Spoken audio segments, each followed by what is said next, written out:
Hey everyone! It's good to be back with you. I know that many of us have experienced the sting of a relationship ending. It's a unique kind of hurt, one that can leave us feeling lost, confused, and unsure of ourselves. We might even question our own worth. Here's the thing, it's okay to feel those things. You're human, and heartbreak is a part of the human experience. It's what we do with that heartbreak, how we choose to heal and grow from it, that truly matters. Today, we're diving into 7 steps to overcome a bad relationship and start rediscovering yourself.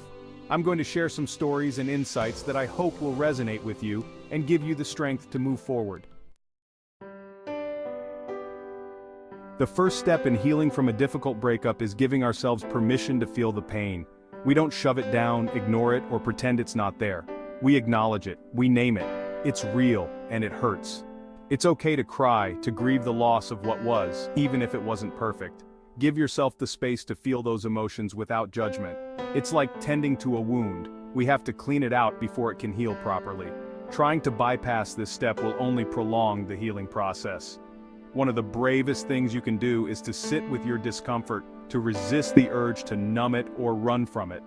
It's in those moments of vulnerability, when we allow ourselves to be fully present with our pain, that we find our strength. It's where we discover our resilience. Remember, you don't have to do this perfectly.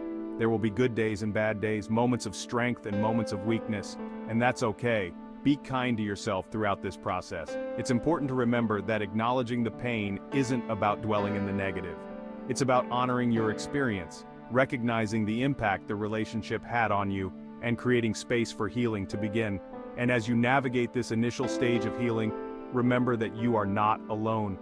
Reach out to trusted friends or family members, those who can offer a listening ear and a shoulder to cry on. Sometimes just voicing our pain aloud can make it feel less overwhelming. Allow yourself the time and space to heal. There's no set timetable for getting over a breakup. Each person's journey is unique. Be patient with yourself and trust that you will come out on the other side stronger and wiser. Once you've given yourself permission to feel the initial sting of the breakup, it's time to shift from feeling to reflecting. This step is about understanding, about taking a step back to look at the relationship objectively, without judgment or blame. It's about learning from the experience, both the good and the bad. Start by asking yourself some honest questions. What drew you to this person in the first place? What were your needs and expectations going into the relationship? Were those needs met? If not, why not? What role did you play in the relationship dynamics? What were the red flags you might have ignored or minimized along the way? This isn't about blaming yourself or your ex-partner. It's about taking ownership of your experience, understanding your patterns, and recognizing your own needs and boundaries. It's about turning the breakup into an opportunity for growth. Journaling can be a powerful tool during this stage. It allows you to process your thoughts and feelings privately and honestly. Write down everything that comes to mind when you think about the relationship. Don't censor yourself, just let it flow. As you reflect, you might notice recurring patterns in your relationships, both romantic and platonic. Maybe you tend to attract partners who are emotionally unavailable, or perhaps you struggle with setting healthy boundaries. Becoming aware of these patterns is crucial for breaking free from unhealthy cycles and making healthier choices in the future. Remember, self-reflection is a journey, not a destination. It's an ongoing process of learning, growing, and evolving. Be patient with yourself, and trust that the insights you gain will guide you toward healthier and more fulfilling relationships in the future.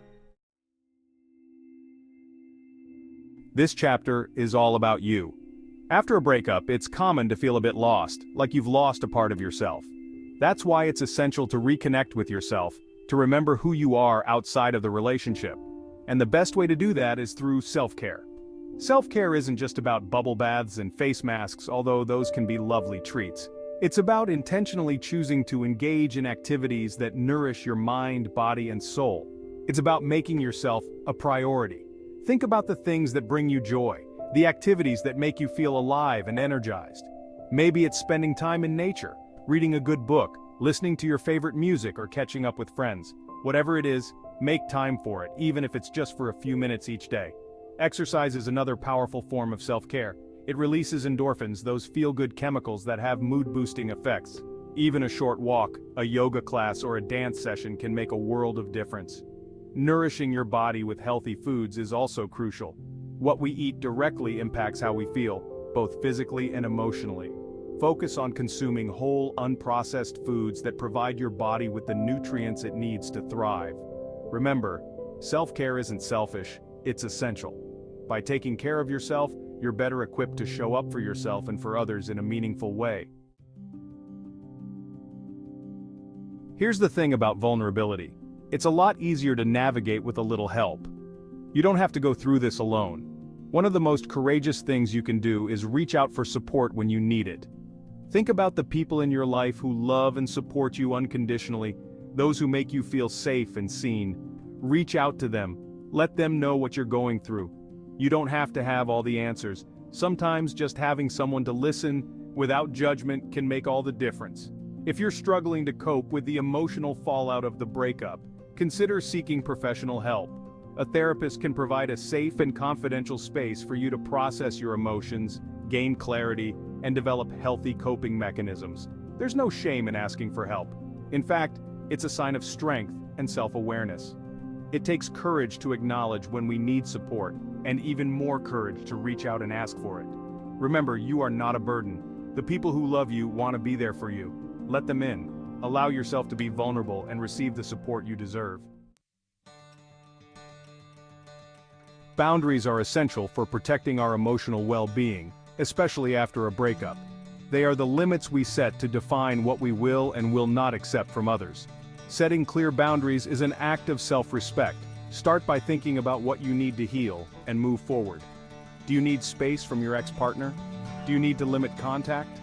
Do you need to unfollow them on social media?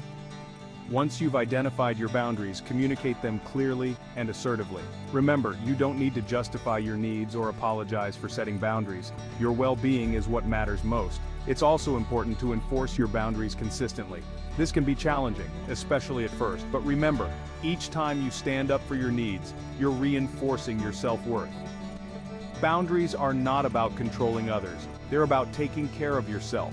They're about creating a safe and healthy space for you to heal and move forward. Forgiveness is often misunderstood. It's not about condoning hurtful behavior or pretending that what happened didn't matter. It's about releasing the anger, resentment, and hurt that we're holding on to so that we can move forward freely. Forgiveness is a process, not a destination. It takes time and effort. Start by acknowledging the pain that was caused and how it impacted you. Allow yourself to feel those emotions fully. Then try to cultivate compassion both for yourself and for your ex-partner. Remember that we're all human, capable of making mistakes. This doesn't excuse their behavior, but it can help to shift your perspective. Forgiveness is a gift you give yourself.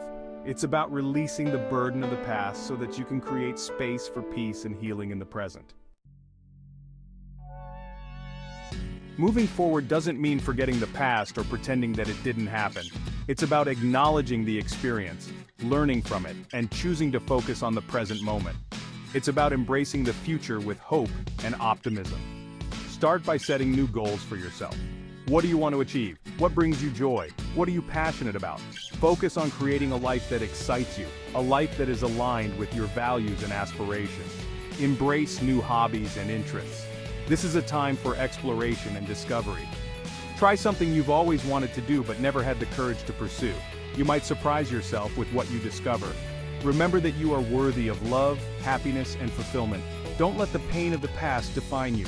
Embrace this new chapter with open arms and a courageous heart. The future is yours to create. We've covered a lot of ground today, from acknowledging the pain to practicing forgiveness and embracing the future. Remember, healing takes time, and it's okay to have good days and bad days. Be kind to yourself throughout the process. You are strong, resilient, and capable of creating a beautiful life for yourself. Take those 7 steps and choose yourself. Choose healing. Choose hope. Remember, every ending is a new beginning.